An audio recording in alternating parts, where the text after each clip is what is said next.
have experienced a mental health crisis for many of our children. Many important lessons. After a year of remote learning, the governor has declared an emergency. He says it's time for all of Washington's K-12 students to be offered in-person classes by April 19th. I know that our students are suffering. We apologize for the delays. Educators can now get vaccinated. And as the deadline to reopen approaches, the pressure is on teachers' unions and school districts to reach a consensus quickly. I ask forgiveness and patience because we are trying. What will it take to get everyone on the same page? Our panel weighs in. You ready? A back-to-school plan put to the test. Next on City Inside Out.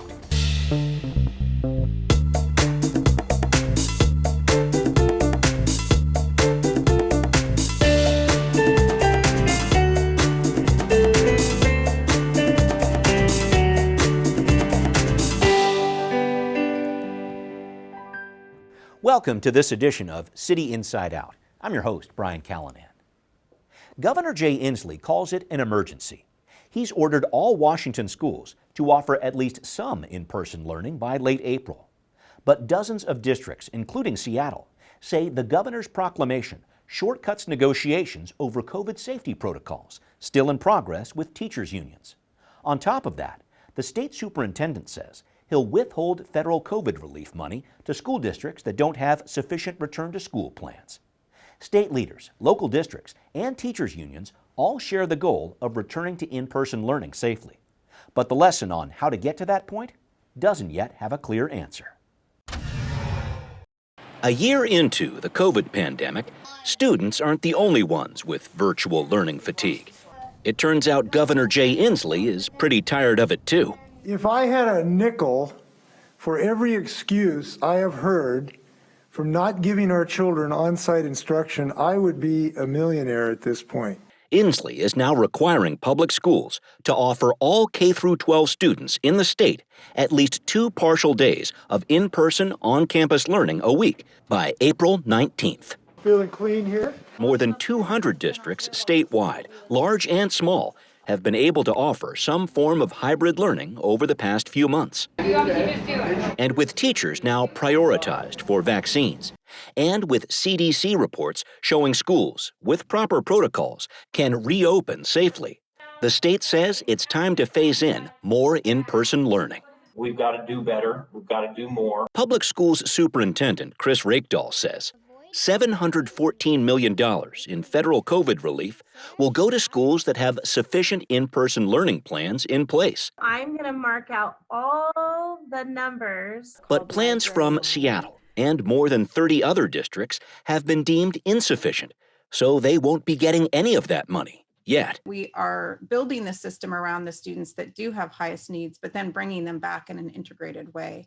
Seattle School Board President Chandra Hampson says a deal for preschool and special education students to return to in-person mode has been delayed to March 29th, but it's near agreement with the Seattle Education Association. We didn't get that done soon enough. Hampson admits union negotiations should have been completed more quickly and says the district will work hard to make up the mounting losses in learning Seattle students are facing. Our children need safe in-person instruction. The school board has heard plenty of criticism from what Hampson estimates is a third of its families. You ready? Another far less vocal third doesn't feel safe to send kids back to school, and the rest are somewhere in the middle. There are things that make our situation unique. Hampson says Seattle, by far the state's largest district with more than 50,000 students, is trying to make more than 100 buildings COVID safe in an equitable way. And the state's plan to withhold funding does not help. That's really hampering the ability of particularly large districts where the cost of anything is so much higher to do the things that we need to do to address COVID. We want them back as soon as possible. Guillermo Carvajal is a family support worker employed by Seattle schools at Northgate Elementary. We've had quite a few cases of families who caught the virus. He connects marginalized families with resources like food or housing assistance and says many don't have good access to medical help, which could pose COVID risks for teachers and other students. We don't know the extent of the safety precautions that families have made at home from here to there. Carvajal just wants to make sure schools have a consistent list of COVID protocols to work with. So when parents approach me and says, we trust you to say that the school is safe, I want to know that all the ducks are in order. I know that our students are suffering. Manuela Slye is president of the Seattle Council PTSA and runs a bilingual daycare of her own in West Seattle. There's a lot of mental health issues. She says the state has not been properly funding health resources in schools for years. She's demanding that schools provide a healthy, culturally aware, and welcoming environment when in-person learning begins. I think it's important for our families to understand that there's a lot of good work happening. Slye says her job now is to help the district communicate what's next for Seattle families and also keep asking questions. There's two sides of this relationship. We're here to support, always here to support, but also to hold accountable. But what is next for large school districts like Seattle with the governor's in-person schooling proclamation? It's complicated. Good morning. But it's also a wake-up call that with the end of the traditional school year coming, the state is putting the pressure on to get kids back in class. And joining us to discuss this topic a little bit more, we have with us our State Superintendent of Public Instruction, Chris Reykdal. We also have with us UT Hawkins. She is Vice President of the Seattle Education Association. And we have Deb Grover. She's a parent in the Bellevue School District. She works at the Community for Mindful Parenting, also a trustee for the Bellevue Schools Foundation, speaking on her own behalf today. Thank you all for joining me. And to begin, Superintendent Reykdal, I want to talk about the governor's emergency proclamation requiring all schools to offer some in-person classes by April 18th. Why now, with just a few months left in the school year? Why is the state changing gears on letting districts make their own call about how they respond to COVID? Yeah, thank you, Brian. Thank you, everybody, for being a part of this. I think what the governor has been trying to do from day one with a lot of proclamations, if you remember going back to last March, is just trying to use data along the entire way. We were one of the first states to close to in-person with the immediate response to remote learning. Thankfully, this is a governor who's led us to being one of the safest states in the country as a result of that. But as the data has emerged, he's clearly made different decisions. And I think the latest information that got the attention of Department of Health officials, as I understand, is significant response from pediatric professionals in acute care settings talking about the mental health crisis of kids. And then we've been able to finally get first term data, significant numbers of students falling behind academically, and of course, engagement, mostly represented by school attendance, very disproportionate for some student groups. Okay, and really are trying to get them back. And UT, I'll follow up on this with you. So the governor's pointed actually to a number of different statistics here, a spike in attempted suicide cases admitted to Children's Hospital here in Seattle. Student absences are up 60% in some grades when you compare this year to last. What is your sense of that urgency to return kids to class? What's your overall opinion of this emergency proclamation to require in-person learning? Well, what I'd like to understand better about any of the proclamations that have been coming down, because frankly, responding to this pandemic that we are in has been like bargaining in quicksand. It's been this whole needing to do what we've as an institution has needed to do for years, which is be responsive to our families and our students. And it's been an incredible opportunity for educators this entire fall to really focus in on creating that family partnership in learning, to be able to create better relationships with students that are more customized to understand what their needs are through this pandemic, and then also with their learning needs in a remote setting. And educators have been working tirelessly through this entire experience to ensure that our students are taken care of, that they feel loved, that they feel engaged. And I have found a ton of success across educators in that way. I think that what has been really difficult through all of this is understanding how we are going to respond to what has been clear mental health concerns and food scarcity and housing scarcity for our families. And that is in which we are responding and providing that interpersonal connection with our students to learn with them. And honestly, to create a new system, you need different funding, you need different ways in which you're allocating money. And one of the most difficult things is that the baseline funding that our school buildings need to create institutional change to provide for our students, that hasn't been easy to get right now. Okay. Okay, we will be pulling apart some of those issues. I do want the superintendent to respond to that. But Deb, I want to make sure I go to you. Tell us about your family's experience with distance learning over this past year. I imagine it feels like you're getting caught in the middle a little bit with the struggle over how to open schools safely. Yeah, that's true. It is. It is difficult. There's no winning solution here for, perfect solution for anybody here. I have two high school students. We have been really fortunate that their schools have been very adaptable and very engaging with just so much heart to meet the kids where they are. There's learning happening, but more important than the academic learning, at least from my perspective as a parent, is learning resilience, learning to just breathe and go with the flow. These kids, in many situations, my kids, I can speak to, have had a privileged life, and everything has always come very easy. And I think the fact that they're having to deal with adversity and deal with the unknown and deal with some of these other issues that are emerging over the last year, I honestly think it's good for them. We're so focused on academic rigor all the time, and to be able to take a step back from that. That being said, the mental health side, it's hard. It's been really hard. There have been great days, and there have been really hard days. Probably an equal balance of both. Got it. Superintendent, I want to make sure I go back to you next and talk about some of the issues that UT brought up here, specifically withholding some of these dollars from schools because they don't have a sufficient return to school plan. I know Seattle and more than 30 other districts are falling into this category. Was this a situation where you reached out to Seattle and said this plan isn't going to work? Yes, no, why or why not? What's going on there? Yeah, so look, first of all, let me just affirm with UT and Deb a little bit here. This is a really complicated moment right now, and student mental health is a priority for everybody. And that's what I've been saying through all this. There are no devils here. Everyone's trying to put their best foot forward around public health and safety for students and staff, which has got to be a priority. And then how do you push through some obvious things that are systemically fractured in this state? So our objective here has been to try to obviously follow the science, follow the governor's lead on that through the Department of Health.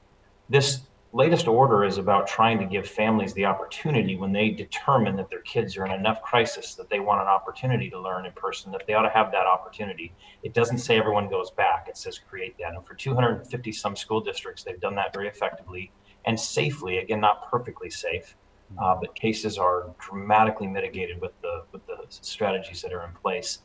We've got some others still needing to get to that point, and it's hard. And that's why we have local bargaining. It's why I respect local bargaining in the state. What we're trying to do is make sure they do have the resources. So right now, what's happened is our districts have been impacted by enrollment reductions and transportation reductions because we didn't move kids around this fall. And our state formulas catch up with us at some point. So like many others, we have advocated to the legislature that they fund those with state dollars so that all of this federal money coming in, $2.6 billion, 145 million of that for the Seattle School District, for example, it should go to the kind of supports that are needed, to the transformative supports. So we share in the want for the state to do its part, the federal money to build on top of that, not to do anything that looks like it's replacing the obligation of the state. And it's temporary money, though. This federal money is temporary. So our additional request is that they permanently invest in more counseling, school psychs, mental health, parent outreach. We need navigators. We need professional learning on racial equity and anti-racist work. Yeah. So we are trying to get the legislature to say, use the temporary money now to stabilize, but be thinking about permanent investments. I think it's a shared interest. Got to push for more supports for kids now, though. I do want to make sure I push back at least a little bit here, Superintendent Reykdal, because I remember last April when the governor actually slashed a number of dollars, $116 million, I know, from school counselors, et cetera, a program that was to add more of those. Jibe that with what we're talking about right now, please. Yeah, well, that's the governor's call last fall. We worked really hard for school counselors as our first major increase, particularly in elementary school counselors in decades. So we were pretty frustrated to lose it, but we also know it was unknown at the time, and he was trying to make sure that we didn't have a larger fiscal crisis. So the governor turned right around as it advocated to put all those dollars and more back in once he saw that the financial situation was more stable. Everyone will get their federal money here, but clearly the intent of the federal law and the state law that subsequently passed was you got to show demonstrated effort to get all kids who need to be back in classrooms the opportunity this year. We're confident every district will ultimately get that, but you asked specifically, Brian, we're probably down to 15 districts who don't really have a local agreement that would address the needs for some middle and high school students. All right, thank you for breaking that down. UT, I wanted to make sure I got your take on what the superintendent is saying here. Is it a situation where you think you need to blow up the agreement you have with the Seattle School District completely, or what happens next when it comes to this idea of negotiating how to get a lot more kids back in class? So I want to be really frank, because I've been in negotiation now, continuously bargaining and working in collaboration with our district to come through this since the summer when I came into this role. And I also do a ton of racial equity work. Part of my work is racial equity and community organizing. And what I haven't seen at the state level, and what has been disappointing with OSPI, is that these proclamations have been void of bringing our communities along in this conversation. Part of the reason this has taken a moment is because we've been out in community. We have been out with our educators, we have been out with our families, asking them about their priorities. And now we have budget restrictions, in which we have done an incredible collaborative job throughout this bargaining to bring forward strong health and safety, to address the needs of our educators who will be working and feel responsible for the health and safety of their students when they are in person with them. And we've done a lot of work in our bargaining around information to ensure that students and families and staff all have the same information as we walk in. So we're making informed decisions instead of feeling the force of hand of an institution, which has brought our communities backwards twice now in this negotiation. And instead of speaking to baseline funding for counselors, family support workers, social workers in every elementary school, Seattle's now going back without that. And that is very disappointing for our entire community. Deb, I'll go back to you here. As you know, getting kids back to class in Bellevue involved a legal battle with the superintendent and the teachers union there earlier this year. It's tough to compare the districts. You got 21,000 kids in Bellevue, more than 50,000 in Seattle. But do you have any insight on how Bellevue was able to get at least K through 2 students back into class as of January of this year? I don't know the details. Like I said, my kids are in high school, so that's really where my internal focus has been. But I do know that watching from the sidelines, it's been hard. You know, I think on one hand, the district is trying to figure out a way to make this work with whatever levers they have, whatever buttons they have. On the flip side, the teachers are looking out for their own safety. They're looking out for the safety of their families. Like Judy's saying, you know, there's no right solution that's going to fit the bill for everybody right now. And so, and when you're dealing with health and you're dealing with life or death, you know, in some cases, it's a very volatile, very emotional decision. You know, and so neither one is right, neither one is wrong, from my perspective. And so I'm seeing it roll out. I'm seeing the kids, you know, we're seeing the photos. I'm seeing all those details that are coming, you know, from the district and through the news and from our neighbors. And thank you for breaking that piece down. And Superintendent Reykdal, I want to go back to you. I want you to try to respond to what UT's talking about here in terms of the role the state's playing to help Seattle, these other larger districts, get back to this place where teachers, families, the whole community feels safe here. Maybe I can go down this path with you. Has the state done enough to provide vaccines, PPEs, building ventilation measures, monitoring air quality? Is that happening in a consistent, equitable way? Yeah, this is sort of the definition of the state of Washington, right? Which is the state frameworks or state resources, and in this case, lots of federal dollars that go out by formula to school districts. So we will push out $2.6 billion of additional money to school districts. And then they have locally elected boards. This is the thing that's really frustrated people through all this. They want a single state solution. And sometimes what we have to say is we're there to put parameters on it. Sometimes it's about making sure we're protecting families and communities. Sometimes we have to protect educators. The consistent approach, though, is our job. Statewide, does everyone have an opportunity to do this work? And can they work in community to get solutions that meet their interests? Seattle's going to need different things than Bellevue, and they're going to both need different things than Deer Park, Washington, or Yakima, or you know, parts of the Tri-Cities. So this state has designed a system around large state supports, large frameworks, and then letting locals really make those decisions. And again, that is a good thing. That is not something we should run away from. The question is, did we give enough guidance along the way to get there? And I think the governor's response, and I don't speak for the governor, but he's the one making ultimately the proclamation decisions. He wanted it to be data driven, and in the beginning, extra cautious. And then as we had evidence of being able to do this relatively successful,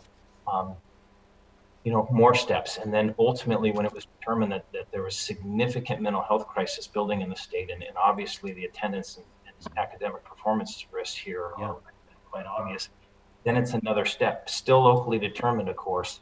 The last thing here is that vaccines are becoming more ubiquitous, and they're not out there yet, which is why I believe the governor set the date out here, several weeks for elementary school and more than a month away for middle high school, because he does want all staff to have an option to have a vaccine.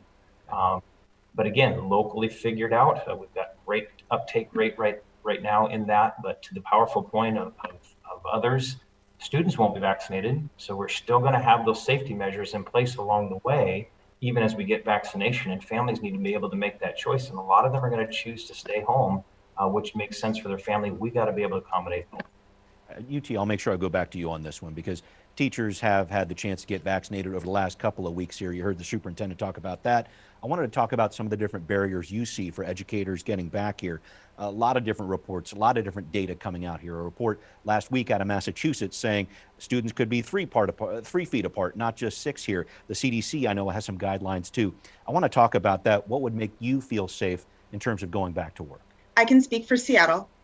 And what I'll say is that the work that has been done over the years as educators has been really focused on addressing school inequity and racialized inequity.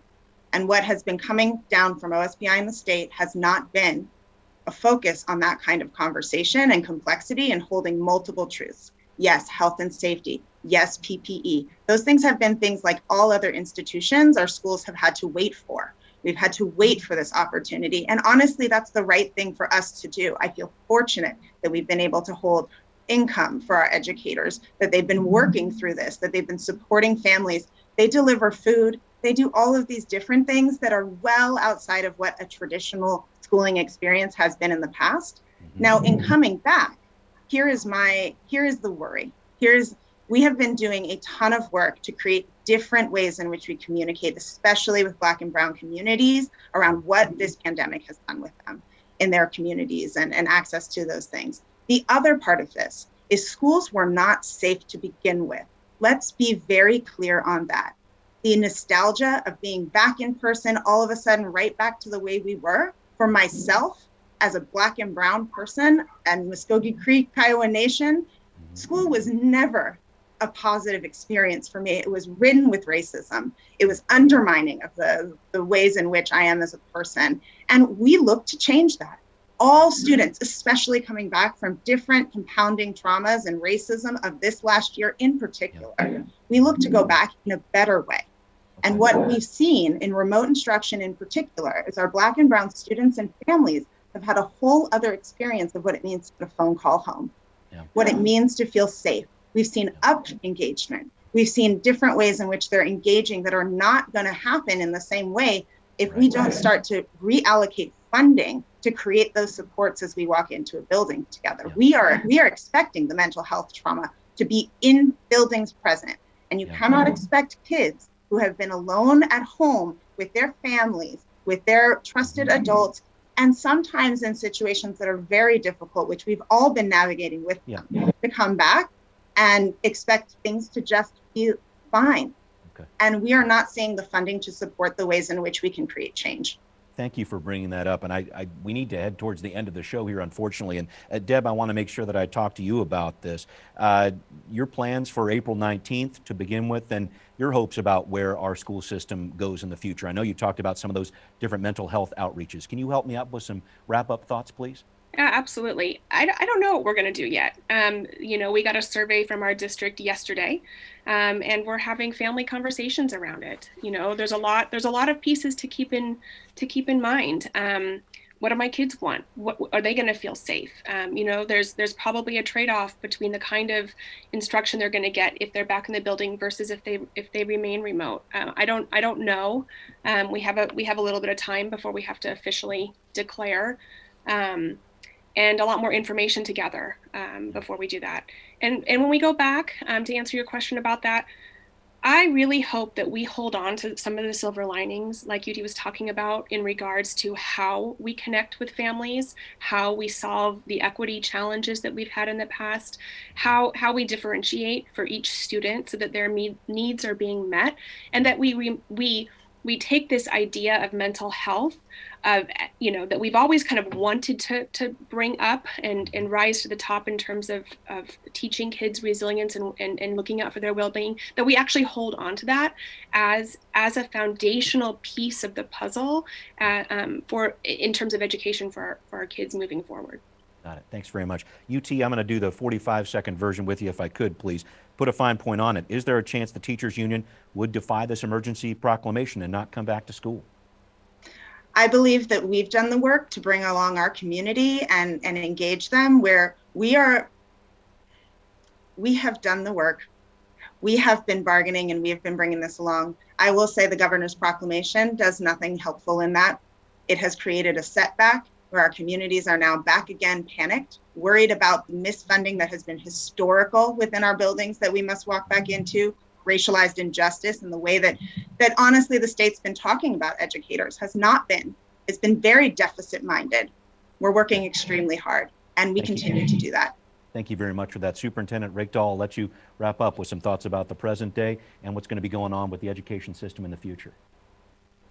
Well, it's powerful. You've heard powerful messages here today about the system that ought to be designed and is being designed. And so I think the work that has been, really parents and educators, including WEA and locals, as well as our organization and others for the last 3 or 4 years, has been about adding $4 billion to the system.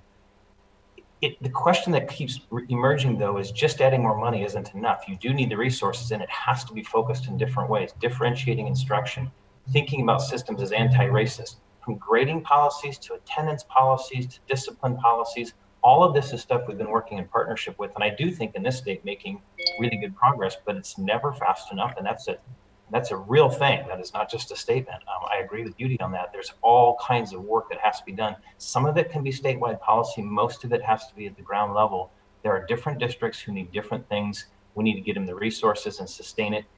Right now is a moment to ask ourselves, are there families who's best served by an opportunity for interaction? I think a child development mentality would say there are some students who probably need more opportunity for that. I believe that's the motivation of the governor's work here. And I know folks will get there in a way that makes sense in their community. And then together, we fight for sustainable change from a resource and policy standpoint. So appreciate it. May I address one thing in that comment very quickly?